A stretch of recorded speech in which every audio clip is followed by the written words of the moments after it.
Señor, tú sabes que no puedo predicar.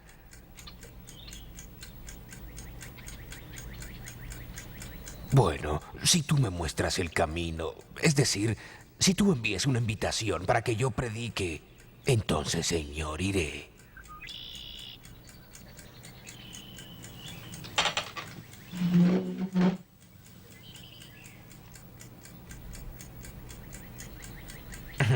No es muy común que a alguien le pida a un agricultor de 49 años de edad que predique sobre la venida del Señor. Era un sábado por la mañana en agosto de 1831 y un extraordinario comienzo para el día más importante de la vida del agricultor inglés Guillermo Miller. Pues en el transcurso de una media hora ocurrió algo que cambiaría su vida completamente.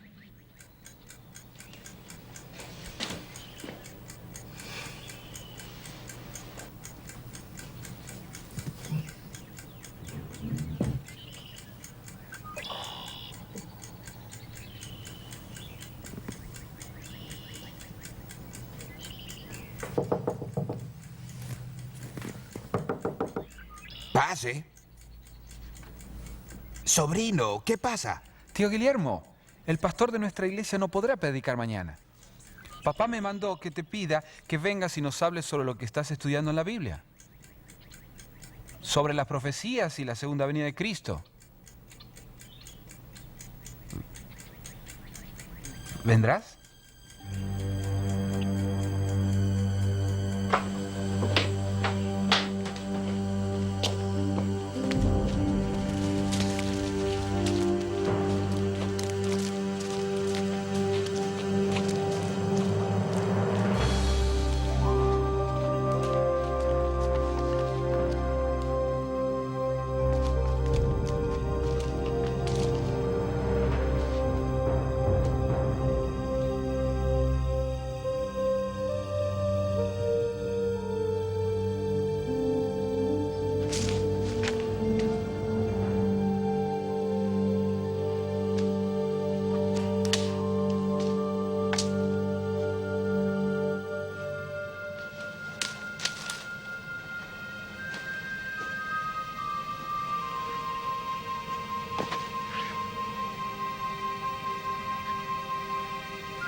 Como muchos otros que se han unido a las filas de Cristo a través de los siglos, Guillermo Miller era un novato indeciso. Pero este modesto agricultor de Nueva York llegaría a ejercer una gran influencia en la vida de miles de hombres y mujeres alrededor del mundo. Pues ingresó en el bosque de Arces como un agricultor, pero regresó transformado en un predicador. Sin embargo, la historia de Miller no comienza en el bosque de Arces. Eventos que ocurrieron en la antigua ciudad de Roma tuvieron mucha influencia.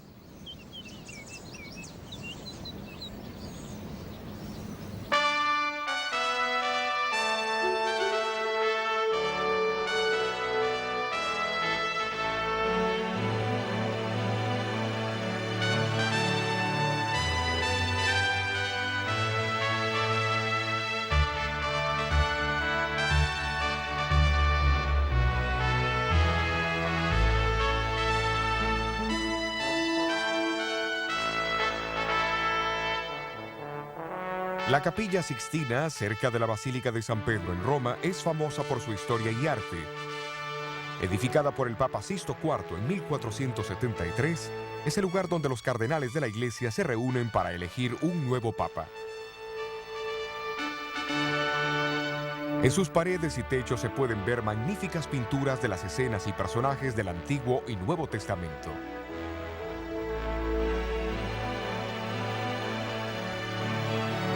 Pero la Capilla Sixtina es también significativa por otra razón, pues allí se encontraron la profecía y la historia. Miguel Ángel nunca hubiera imaginado cuando pintó la figura de Daniel en el techo, al comienzo del siglo XVI, que una de las profecías de Daniel se cumplirían en menos de 300 años más tarde.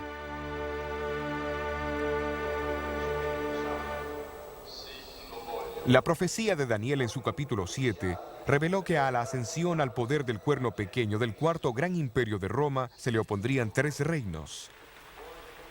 Cuando estos reinos fuesen subyugados, Daniel dijo que el pueblo de Dios sería entregado en las manos del pequeño cuerno por un período de 1260 años. Pero ¿cómo se cumpliría esto? En el año 533 después de Cristo, el emperador Justiniano I, soberano civil supremo, proclamó que el obispo de Roma sería la cabeza de todas las iglesias del este y oeste de su territorio. Al someterse al Papa toda autoridad espiritual, Justiniano virtualmente entregó el pueblo de Dios en su mano y colocó la espada civil a la disposición del pontífice. Pero el decreto no podría ejecutarse mientras el tercer y último reino que se oponía al obispo de Roma, los ostrogodos arianos, gobernasen Italia. Su poder fue interrumpido cuando las tropas de Justiniano rompieron el sitio de Roma por los ostrogodos en el año 538 después de Cristo. Fue en ese año que el antiguo trono del Imperio Romano fue finalmente preservado para el papado y el período de su supremacía eclesiástica comenzó.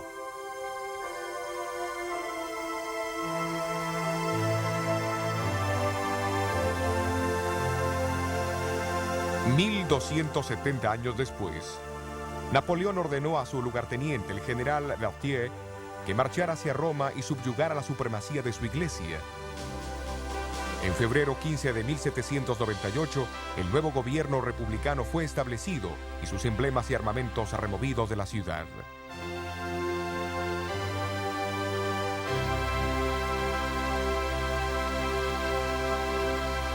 Los acontecimientos históricos cumplieron exactamente las palabras de la profecía.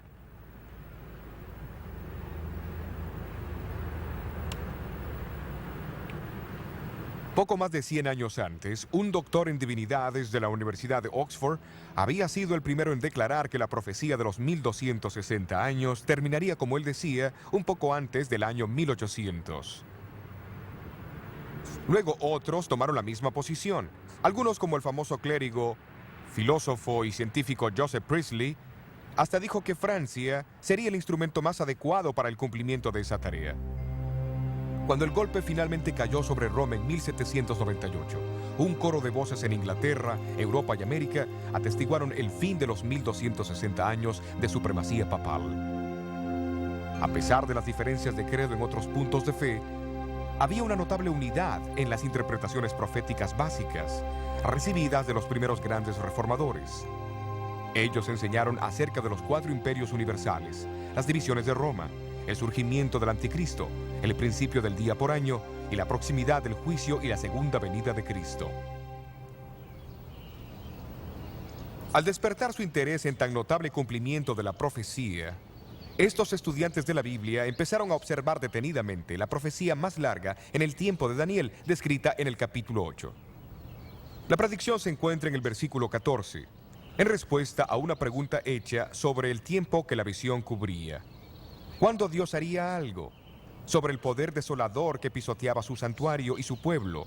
La respuesta es la siguiente. Y él me dijo, hasta 2300 días de tarde y de mañana, y el santuario será purificado. El estudio de este periodo de tiempo ha intrigado a los estudiantes de la Biblia por cientos de años.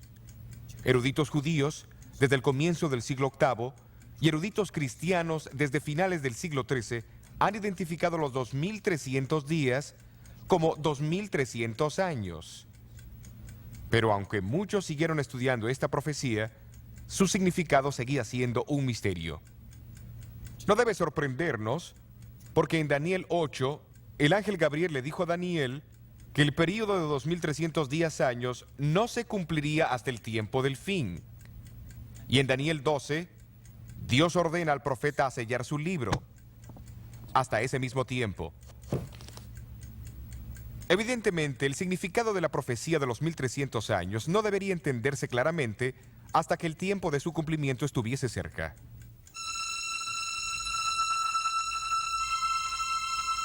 Isaac Newton fue uno de los hombres más brillantes que haya existido, quien formuló las leyes de la gravedad y algunas leyes del movimiento, quien también descubrió los secretos de la luz y el color. Pero muchos no saben que Newton escribió más sobre teología que sobre ciencia, pues él era un gran estudiante de las profecías de la Biblia. En su libro sobre Daniel y Apocalipsis, describió un principio significativo relacionado con la profecía y su cumplimiento. Es un principio tan importante que Jesús lo expresó a sus discípulos 2 veces en la noche anterior a su muerte. Se encuentra en Juan 13 y 14. En el capítulo 14 Jesús dijo: y ahora os lo he dicho antes de que se haga, para que cuando se hiciere creáis. Isaac Newton creía que el designio de Dios era que su pueblo extendiera las profecías solamente cuando el tiempo de su cumplimiento se presentase. Y este principio profético se basa en los hechos de la historia. Cuando Roma gobernaba el mundo occidental, un gran grupo de estudiantes contemporáneos de la profecía reconocieron la identidad y el destino del cuarto imperio profético. Cuando Roma empezó a dividirse, otro grupo de personas describieron el temor que tenían del surgimiento del anticristo. Cuando el pequeño cuerno papal reveló el real carácter e identidad, una gran multitud de reformadores atestiguaron del cumplimiento de la profecía en muchos países. El Espíritu Santo explica lo mismo en otros lugares con más claridad, para que no quede ninguna duda a menos que uno sea un ignorante obstinado. Cuando los 1260 años llegaban a su fin, esto también fue proclamado en el Viejo y Nuevo Mundo.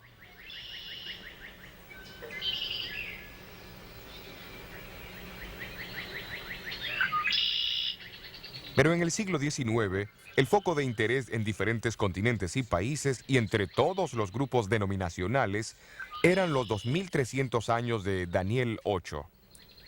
Y uno de esos testigos fue el predicador bautista que llegó a ser el líder en los Estados Unidos del gran movimiento que enfatizó la segunda venida de Cristo al comienzo del siglo XIX, Guillermo Miller. Pero ¿qué clase de hombre fue Guillermo Miller? Miller nació en Massachusetts en 1782. Cuando él tenía 4 años de edad, su familia se mudó a Lowhampton, Nueva York. Siendo el mayor entre 16 niños, su madre, que temía a Dios, le enseñó a reverenciar la Biblia como la revelación de Dios al hombre. A la edad de 21 años, Miller se casó con Lucy Smith y luego se mudaron a la cercana ciudad natal de ella, Polney, Vermont.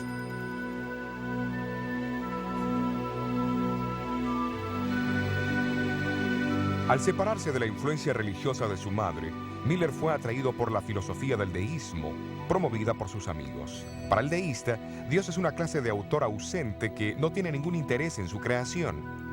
En consecuencia, la oración, la Biblia o la noción de un Salvador no tiene significado. En su libro Apología y Defensa, Miller más tarde describió esta experiencia. Llegué a la conclusión que la Biblia era de concepción humana y la descarté completamente.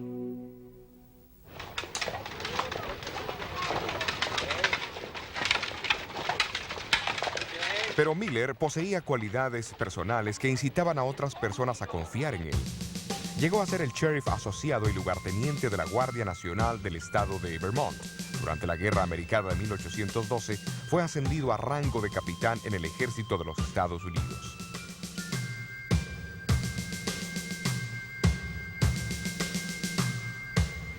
En el verano de 1814, peleó en la famosa batalla de Plattsburgh, uno de los conflictos decisivos de la guerra. Las fuerzas americanas estaban inquietas ante los bien entrenados y disciplinados ingleses, quienes eran 3 veces más numerosos que ellos.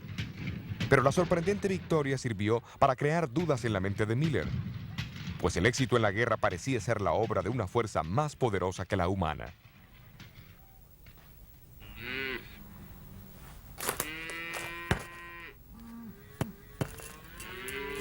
En 1815, Miller regresó a Lowhampton y edificó en un terreno de 80 hectáreas esta cómoda casa de 2 pisos cerca de un bosque de arces.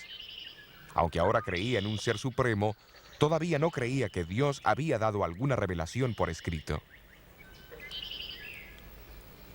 Sin embargo, un día, al convencerse de su iniquidad, comenzó a preguntarse cómo un ser justo podría salvar a los violadores de su ley. De repente, la personalidad de un Salvador se le impresionó vívidamente. Sintió que podía confiar en la misericordia del mismo. ¿Pero existía ese Salvador?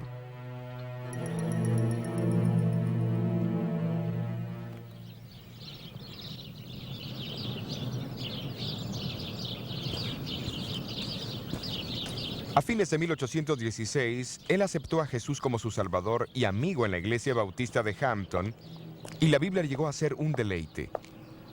Pero sus amigos deístas fueron ágiles en desafiar su nueva fe en las Escrituras como la revelación de Dios. Dejando de lado todos los libros, excepto la Biblia y la concordancia de Cruden, Miller comenzó con Génesis 1 y prosiguió no más rápido de lo que su entendimiento del significado de cada texto le permitía. Pasó 2 años estudiando la Biblia meticulosamente, una tarea tan cautivante que muchas veces pasaba días y noches enteras en su estudio. ¿Y cuáles fueron algunas de las conclusiones a que llegó en 1818? Estoy completamente seguro que la Biblia se interpreta por sí sola y que es lo suficientemente simple para que todos la entiendan. También estoy convencido que la misma debe leerse literalmente, a no ser que exista una prueba clara que el escritor está usando un lenguaje simbólico. ¿Y las profecías del Viejo Testamento? Reconozco su forma simbólica, pero ellas casi siempre se cumplen literalmente. Tomemos, por ejemplo, el nacimiento, la muerte y la resurrección de Cristo. Estos fueron acontecimientos literales, pero sus profecías fueron escritas en un lenguaje simbólico y ocurre lo mismo hoy. Las señales de los tiempos y la presente condición del mundo concuerdan con las descripciones proféticas de los últimos días. Estoy convencido que este mundo ha llegado a los límites del tiempo asignado. Cristo Jesús está a punto de regresar en toda su gloria.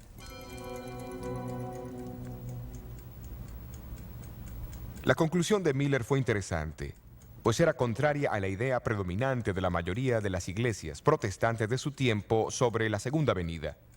Estos enseñaban que el milenio, o período de 1000 años descrito en Apocalipsis 20, comenzaría con una conversión mundial. Esto llevaría a un reinado milenario de paz y justicia en la tierra. Entonces la segunda venida de Cristo ocurriría al final de los 1000 años.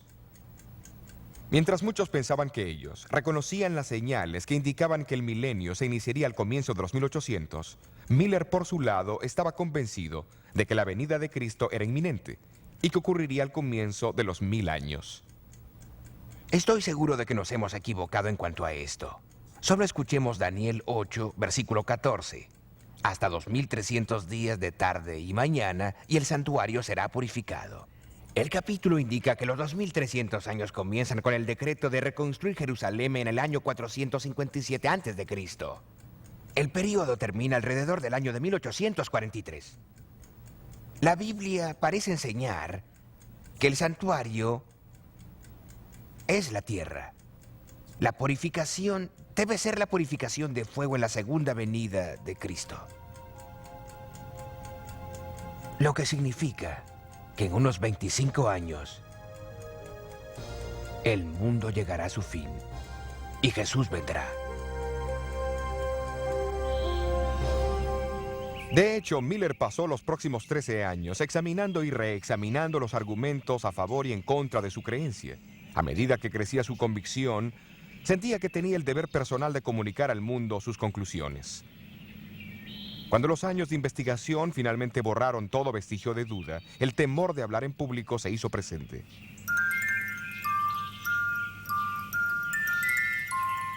Hasta aquel sábado en el bosque de Arces en agosto de 1831,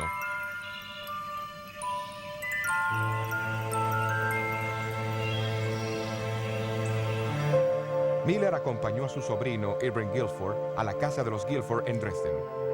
Respetando la falta de confianza de Miller, sus parientes invitaron a los vecinos a su casa en lugar de ir a la pequeña iglesia bautista aquel domingo. El texto que usó en su sermón, Daniel capítulo 7, interpretado de igual manera que los grandes reformadores lo interpretaban, pero con el cumplimiento adicional de los 1260 años en 1798.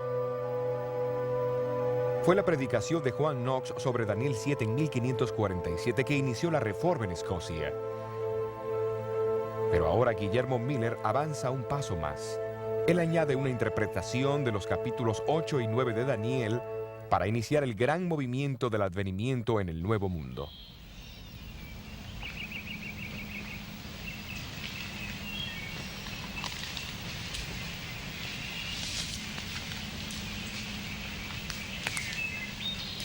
Cuando Miller regresó a la casa, empezaron a llegar invitaciones para predicar en lugares cercanos y lejanos.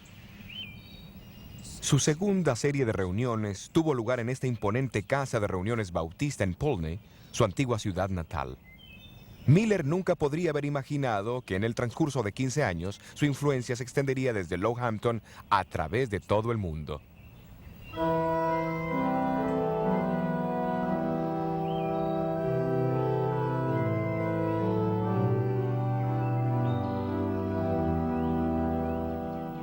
Aunque Miller había llegado a sus conclusiones por el estudio personal de las Escrituras, sus opiniones no eran del todo nuevas. Antes que él publicara este libro de disertaciones en 1836, ya habían otros 75 dispersos por los 4 continentes, que anticiparon sus descubrimientos. A pesar de sus diferencias culturales y denominacionales, ellos concordaban esencialmente que los 2300 años se cumplirían durante la década de 1840. O sea que la advertencia del juicio venidero y el pronto regreso de Jesús se dio tanto en el viejo como en el nuevo mundo.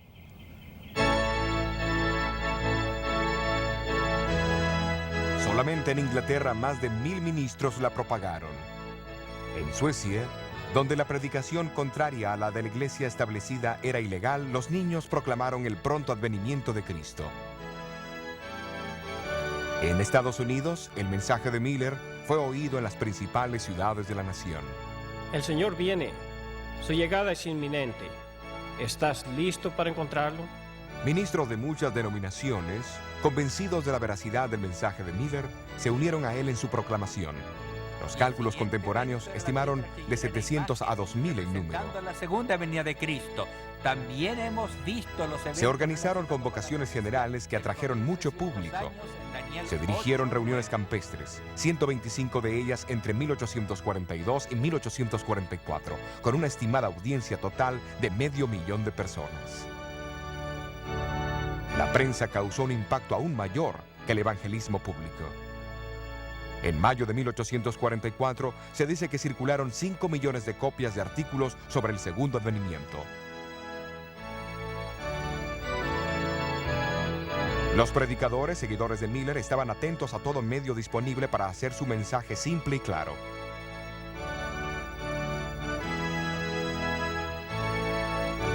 Este cuadro, con sus fotos y figuras, claramente se enfocaba en el año climático de 1843, la fecha aguardada por la venida del Señor.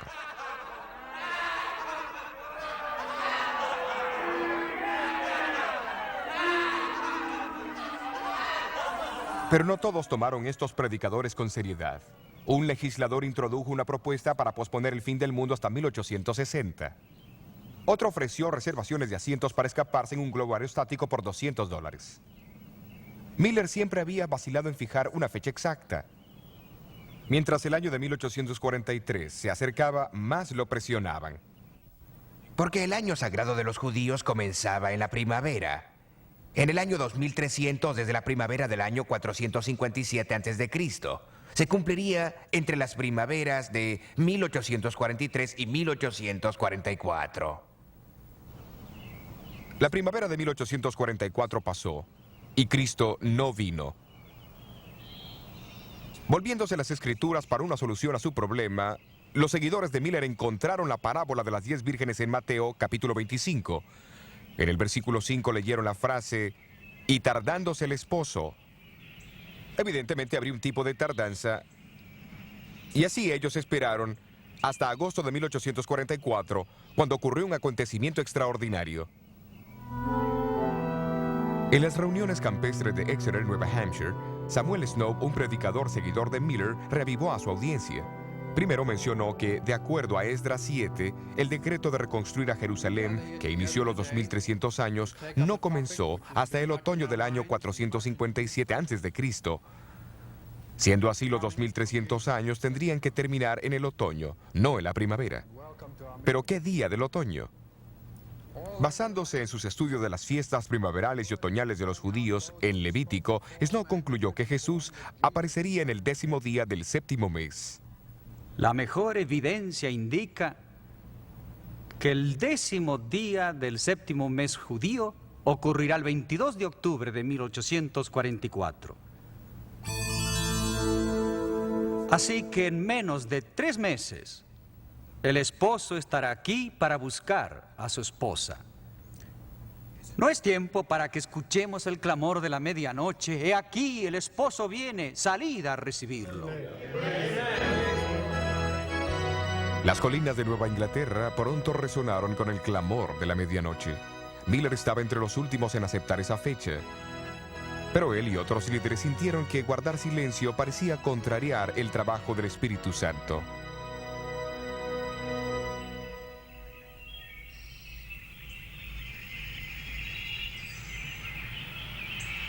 Mientras los días pasaban, muchos fueron bautizados. Los creyentes cerraron sus comercios, dejaron sus trabajos, confesaron sus faltas y pasaron horas enteras orando. Finalmente el cubrimiento excesivo de la prensa cesó. La gran tienda de campaña fue desarmada y guardada por última vez, y los líderes regresaron a sus casas para estar con sus familias.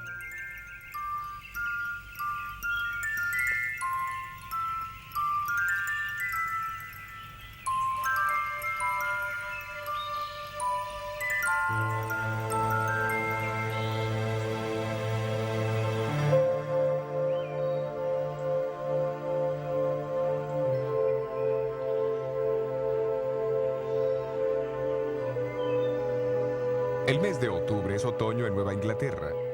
Un poco más allá de este bosque de arces donde Miller había luchado con Dios, hay un gran promontorio de piedra caliza. Es conocida hoy como la Roca de la Ascensión. Aquí los amigos de Miller se congregaron el martes 22 de octubre y mirando hacia el este, esperaron con devoción la venida de Jesús.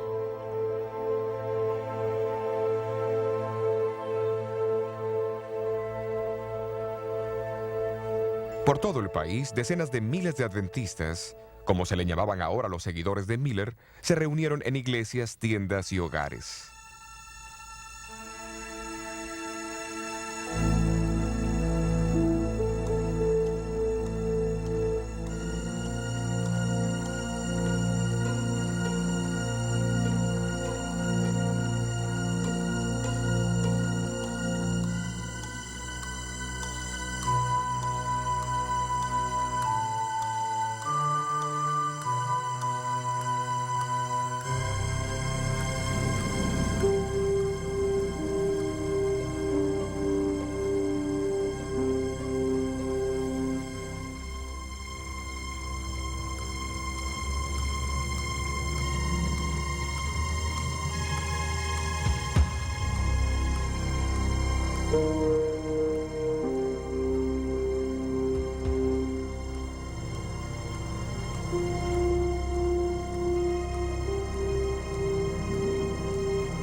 Pero Jesús no vino.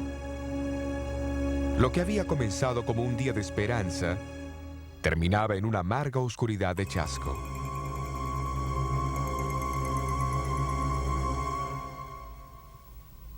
En los días y semanas que siguieron, la humillación, la confusión y la duda amenazaron sumergirlos. Inevitablemente el impulso pujante del movimiento del adventismo cesó abruptamente. Algunos lo abandonaron. ¿Los había engañado Guillermo Miller? Miller nunca abandonó su fe en el pronto regreso de Jesús. 4 años después del chasco construyó esta pequeña capilla en su finca, detrás de la Roca de la Ascensión, y el grupo de creyentes que siguieron compartiendo la esperanza de Miller se reunían aquí con él y su familia.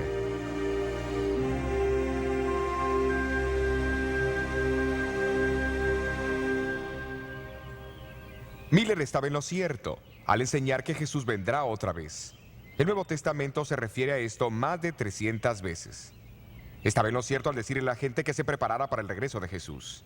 Después de todo, Jesús, Pablo, Juan, Pedro y los muchos cristianos a través de todas las eras dijeron lo mismo.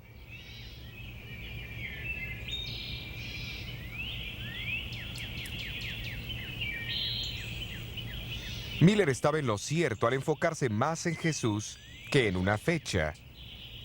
Y él estaba en lo cierto al declarar que los 2300 días son 2300 años, pues al establecer este principio día por año, se alineó con muchos estudiosos eminentes de la Biblia de 2000 años atrás.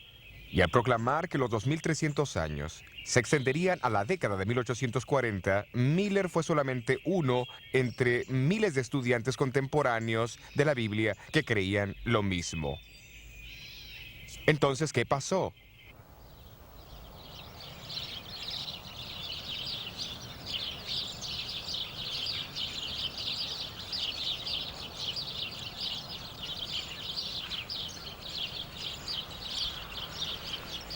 De alguna manera fue el mismo error que los discípulos cometieron cuando pensaron que las profecías decían que Cristo vendría como un rey.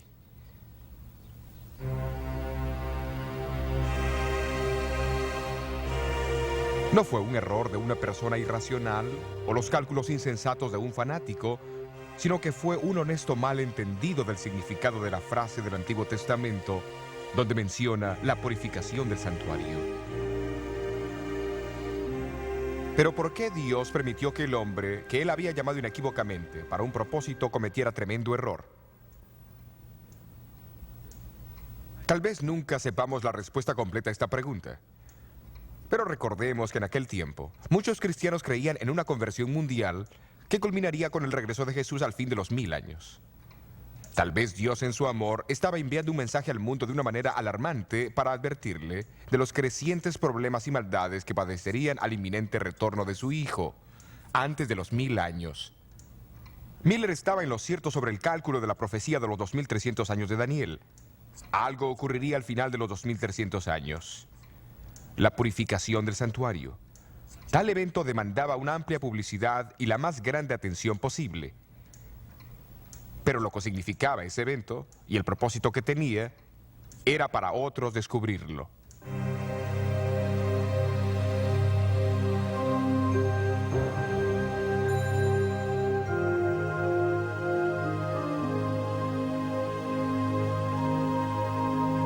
Miller falleció 5 años después del gran chasco del 22 de octubre de 1844. Poco antes de morir, Miller escribió esta carta inconclusa. Apreciado hermano, no puedo contenerme de escribir una palabra o dos aunque no pueda ver. Todo marcha bien. El esposo viene, no hay duda. El rey debe venir.